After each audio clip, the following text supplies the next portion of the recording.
Welcome to luxury living at its finest.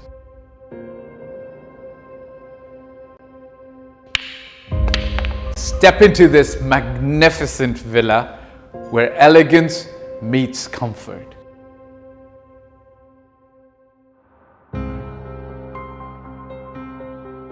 Experience the grandeur of expansive living areas, perfect for family gatherings and entertaining, and the pristine pool area for soaking up the sun. Relax in the luxurious penthouse, the entire top floor. It's your private retreat for tranquility and sophistication.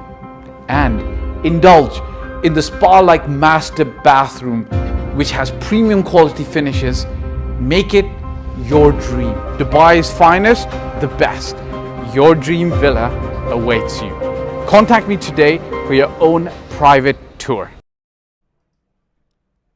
Hey guys, welcome back to another live session with me where we talk about real estate. The idea is that I'd like to empower you, anybody who's listening, whether you're an agent, investor, stakeholder, just here to learn, dream, or think, or just engage with us. Empower you to create, generate, preserve, and manage wealth through real estate. We talk about life as well sometimes. We might do that a little bit. The idea is for us to be able to talk, get to know each other, and for me to answer any questions that you might have asked me in the recent past. Everybody who's here live on YouTube, let me just try to find you guys. Everybody who's here live on Instagram, welcome guys. Thank you very much for being here. Amsha, King Food Mart, Prakash. And everybody else who's live on YouTube, I'm just trying to bring this up so I can say hello to you guys as well. Give me one moment, guys. Yeah, there we go.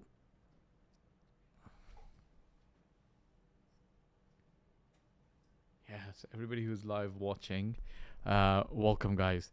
If you guys have questions, you can shoot them across in the chat session. Remember that if you'd like to work with us, get in touch with us. There's always a way for you. There's a mobile number somewhere here. It's dropped over there, and you can just message us, okay? What are we talking about here? Khamis Al-Zajali. Okay, we're talking about real estate, generally speaking, specifically Dubai real estate. Salam, sir. This is Khurram. Khurram, walaikum salam, rahmatullah. Hope you're well. Prakash, hi, Fahd. Hey, Fahd, how are you? Amsha, salam, walaikum assalam. And I'm also answering questions that people have asked in the recent past.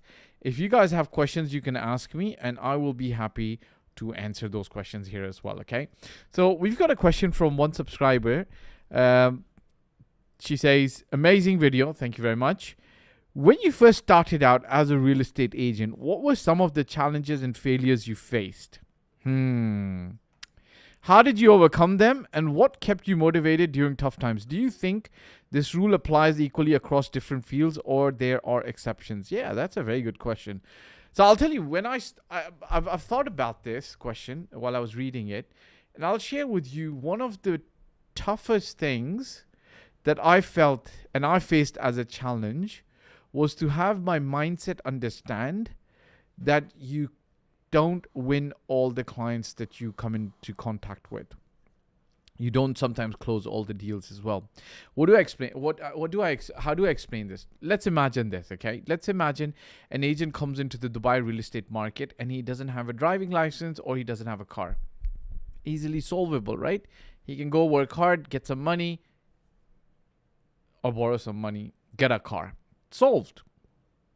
Let's say you don't have experience in a certain area. Let's say you don't have experience in a certain location. Just go there and learn from the others who already have been working there. Boom. Now you have experience in that area, right? But the challenge that I think that I faced, and a lot of other agents as well, I think face this, is that you don't win all the clients. So sometimes you might be even working with client 1 or 2 or 3. And initially, the initial period as agents, a lot of agents get very excited. They're like, yeah, this guy's about to close. They start counting their commissions that are going to come, so on and so forth. The actual reality is that you've got to start thinking about, you know what? I'm just going to start doing my work, keep doing my work. Some of them close, some of them don't close, some of them go away. Once you get that attitude right, it doesn't bother you. And this if you really, if I give you an analogy of other fields, like think about it, right? Almost everywhere in this world, this happens, this occurs. Like for instance, if you eat out a lot, think about it, right? Is it always that you go to a restaurant that gives you food that is 9 out of 10? If you're trying new restaurants, you might come across a restaurant that perhaps you weren't so happy with. You don't turn around and, sulk every day or go home and cry about it at night. You're like, okay, it happened. Just might not try that restaurant. You learned about it. You just might not try it again next time. And you move on, right? Similarly, let's talk about applying for jobs. Like sometimes you are applying for jobs. You apply for 5, 10, 100 jobs. And it's just very normal that some of those jobs and people will come back to you and say, hey, listen, we'd like to hire you. And some of them come back and say, hey, they don't like you or they don't want to hire you. Not like you, but they don't like your profile. Same thing applies with athletes, even elite athletes, like, top athletes. Pick any sport. Let's say you pick soccer. The best football player today, whoever that may be, I don't want to name names, does not score every game they play. If you talk about cricket, the best batsman in the world does not score a century, which is 100 runs for those who are uninitiated, every single game. So why would an agent be able to close every single transaction, which means every single buyer that comes across him or every single seller that comes across him? It doesn't happen. And that is the biggest challenge that most agents face in the beginning, which is to understand that, look, if you don't close a transaction, even if you were very close to closing and it didn't happen, that's okay. You just say next and you move on. Of course, as you get along in life and you start doing more, what ends up happening is your closing ratio starts improving. So let's say in the beginning, every 10 clients you met, you closed 1. After a little while, every 10 clients you meet, you will close 2. Every 10 clients then you meet, you close 3. And then it comes to every 10 clients you meet and you work with, you will close 5. Closing means you'll do business with them, generate some income for yourself, as well as generating value for them. Right. Okay. All right, guys. So this was answering a good question. I like the question. Another question. Great insights on the Dubai real estate market. I have a few questions. And guys, if you want to ask questions here, you're welcome to ask me any questions that you might have. Everybody who's here, Abrar, Bek, welcome. Everybody who's here on YouTube, just shoot the questions across and I will be happy to take them live, okay? So I've got another question over here by somebody who asked me, and they said, how should first-time buyers navigate high-demand areas for long-term value? So I'm gonna bifurcate. I want to dissect this a little bit, okay? And I'm gonna explain what I mean by dissecting. What I mean by dissecting is when you say how should we navigate a high-demand area, my first question is going to be is why do you want to get into a high-demand area? That's the first question. You have to answer that question by saying, look, either you are bent on going into a high demand area, which might be a prime area like downtown, because that's where you want to invest, or maybe you want to buy a property there because you want to live closer to that place. Yeah, for that could be one reason. Or you might think about, hey, I don't want to actually. You might actually think about, I want to actually live in that area because of XYZ reason, right? The point I'm trying to make is that the more you know, the better you'll be able to do, and the better you'll be able to assess if that area is good for you. And then you go on to say high demand areas for long-term value, okay? What does long-term value essentially mean? Long-term value essentially means that you're going to be involved in this area in a way that you're buying a property that makes sense. For long-term value, okay, I'm going to say it like this. Give you a quick, easy answer. The best way to buy long-term value in a high-demand area is to have the right price. don't overpay. Okay, that's the critical thing. Because if it's a high demand area, then I already know that the other factors are already taken care of, which means it's a good location. Generally speaking, other people have priced that location higher because it's more demand, so on and so forth. Your job here would be to make sure that you price it properly, okay? Price it properly, okay? If you don't get the price right, you're going to be in trouble, okay? So somebody asks, Fahd, I'm a channel party operating in Mumbai, India. My big dream is to start in Dubai also. Just wanted a tentative idea that how much time and money I should have in my bank account to start in Dubai. Channel partner, Prakash Tiwari. Okay, what do you want to do? You want to start as a channel partner in Dubai, or you want to start as a real estate agent? Now, if you're looking to start as a real estate agent, then I can give you some basic idea how much money you should have. Okay, essentially speaking, speak to friends and family on the kind of life that you would like to live in Dubai when you move here. So let's say if your friends and family live in a certain area and you've visited them and you like that place, and you say, look, I'd like to live in that area. They could be in a villa, a townhouse, an apartment. They could be living in Burj Khalifa. I don't know, right? So speak to them and ask them, what's the rent like over here? How much money should I have to have a decent life, right? Now, if they say X number, okay, I think you might be able to pull through 20% below or 30% higher. Like say, for instance, I'm just giving you an example. If they say, hey, the rent and food and everything is X, let's just say 100 dirhams per month, okay, for example. You could potentially say, hey, maybe I'll be able to make it in about 80 dirhams if you want to rough it a little bit, or you might need 150. So that's the or 130, okay? That's number one. You should have this much money for 6 months, okay?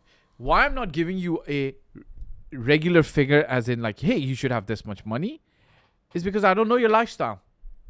Maybe your lifestyle is economical from a perspective relative, because it's all relative, right?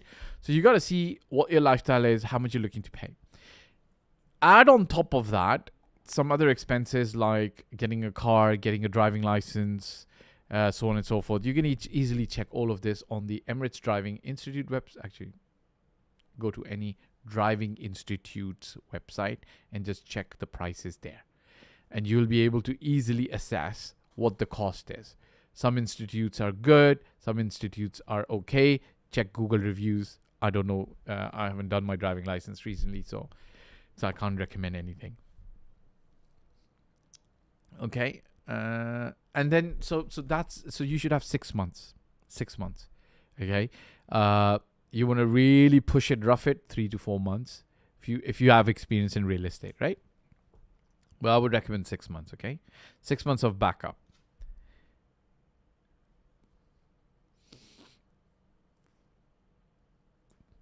Hashmi Abdurrahmane. Hey, sir, I'm new in agent. I'm going every day to the office and I don't know what I do there. I'm just confused.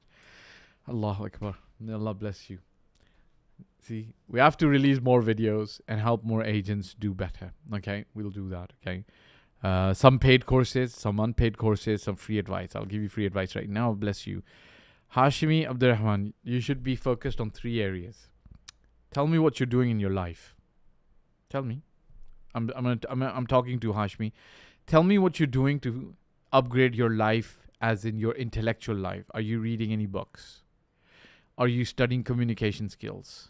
Are you studying sales skills? Are you studying real estate? Number 1. Number 2, tell me what you're doing, okay? Number 2, tell me how much are you trying to learn about the process of real estate and how it gets done in Dubai. Number 3, help me understand how many areas of Dubai real estate you know about now. So do you know where Business Bay is, where downtown is, where the villa community is? Are you learning all of this, right? Okay. So answer me, Hashmi. I want to know. I want to know so I can give you better advice. Okay. Prakash, did the advice make sense? Straight Path. Hi, do you help in dealing with commercial properties, negotiating rents for the business? We help in buying commercial properties just to help with negotiating of rents. That's not something that we offer as a service. If we did, we'd charge you, a lot of money for our time, so it wouldn't be worth it. If you have a specific question, you can ask me here. I'll be happy to answer you straight path. Okay. Yusuf 2523 asks,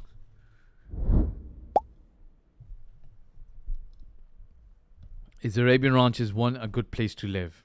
It's an amazing place to live. A lot of people live there. I think Arabian Ranches, it'd be interesting to know.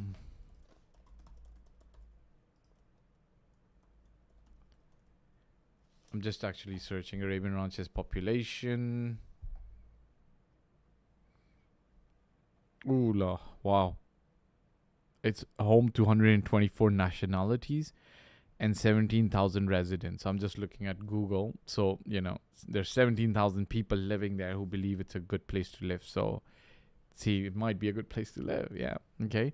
And then you've got to choose like what kind of house you want, what kind of place you want, where do you want to be close to the golf club, and so on and so forth. But in general, yes, it's one of the earlier communities that was established. Okay. So somebody asks, Stock Tiger 565 asks, what is property off plan based on payment plan? How does it work to get a visa? Okay. Basically, an off-plan property works in a certain way, which is the developer is selling something that is under construction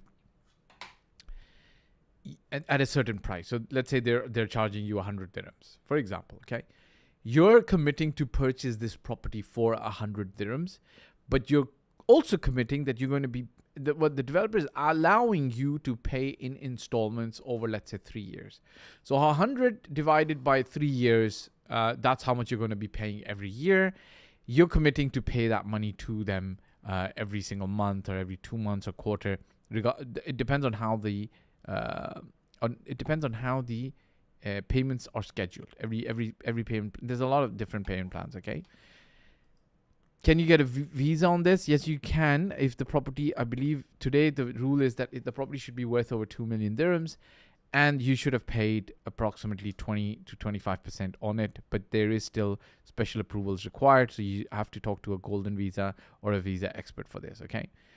Sparkling Bubbly Life Choice asks, why is DIP cheaper than other communities? I wouldn't say that DIP is cheaper. There is a difference in DIP and other areas. Just for your information, DIP is a leasehold area, generally speaking, which means that DIP has, Dubai Investments Park, a lot of the properties over there are on not short-term, lease. Okay, so the lease could be 30 years, 60 years, 90 years, 85 years, and it differs, right? So it's a different dynamic. I wouldn't use the word cheaper. I don't think that's correct to use. But it's a different dynamic, okay? And they're priced according to the way the market demands those properties. In regards to Yusuf 2523 asks, in regards to payment plan, what is the most important aspect to trust the builder? That's a good question. Look, it's kind of like how would you trust general people the way you do business with them, right? If somebody's been doing work in a market for, let's say, last 5 years, 10 years, they've been delivering a lot of projects, automatically that starts inspiring trust, right? If you can go and visit some of their developments and you can see what they've delivered and how the building or the villa or the townhouse community has fared, which means after 2-3 years, is it looking nice? Is it looking clean? There you go. That builds another layer of trust. Then you can actually work with experts in the market to get their opinion, unbiased, transparent opinion. All of this actually helps you understand if you can trust the builder or trust the builder, right? Okay, guys, a couple of more questions and then we say goodbye. If you have questions, please shoot them across super fast. I will answer the questions before I leave, okay? So if you got any more questions, please shoot them across. Would you not, this is Shiastor. Hi, would you buy now a top floor 1 bedroom 800 square feet for 450 in Sports City? Oh, that's a good question. I didn't see those. Yeah, why not? Look, you're asking me without like giving me a lot of details. Like, what building is it? How old is it? Why they're selling at 450 dirhams per square? 450 dirhams. I don't know anything. Like, is it a good building, bad building, nice building, good quality building, right? I don't know all of that. And then the top floor, you want to go and check how are the people living on the top floor? Are they all happy? Are there any problems? I don't know. So you're going to have to go and do some due diligence on this. I can't give you due diligence just based on the price. All right, guys? There is a service. I think you can apply for that service. We charge $3,000 or some kind of promotional rate might be applied if you want us to do due diligence on a property that you're purchasing and give you advice, unbiased advice, but confidential. Then you can apply for that, and then we'll do it for you. Okay. Straight Path asks, my friend paid 30% of property amount to developer who's developing in Dubai land and DIP. Still has got. There are multiple investors like this. My friend paid 30% of property amount to the developer who's developing in Dubai land and DIP. Still, he has got an escrow account. There are multiple investors like this with the developer. I don't know what to tell you. I recommend that you guys should speak to the developer and see what it is, and then try to resolve any things that might be happening. Okay, I can't give you specific advice on cases when I don't know the full details. And if your friend needs actual advice, then he has to come into a consulting arrangement so that we can actually understand what he needs, what he has, what he's done. And in some cases, we're not lawyers. Yeah, let's be clear. We know Dubai real estate, we're not lawyers. So in some cases, they might want to go talk to lawyers, not us. Okay, so we can't help you in that way.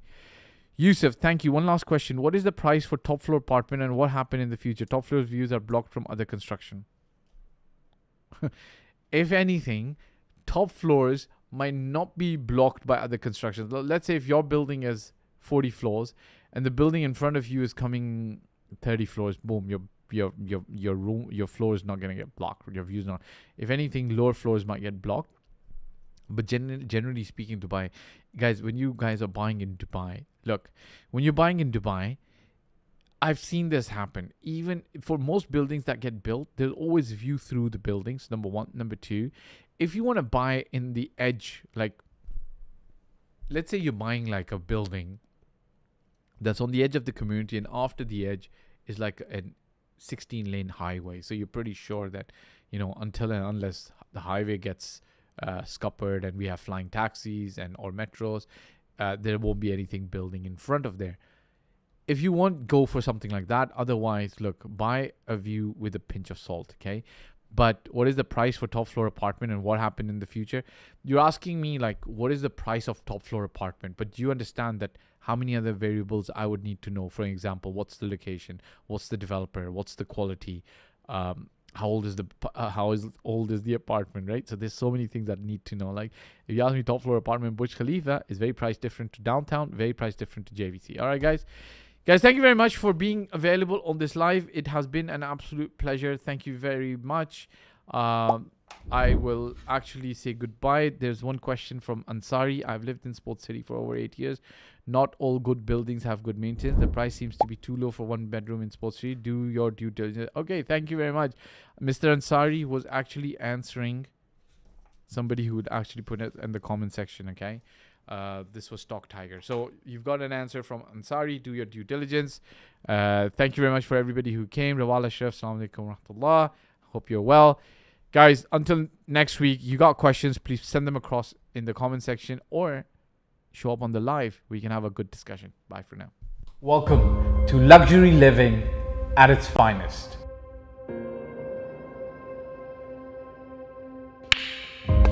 Step into this magnificent villa where elegance meets comfort.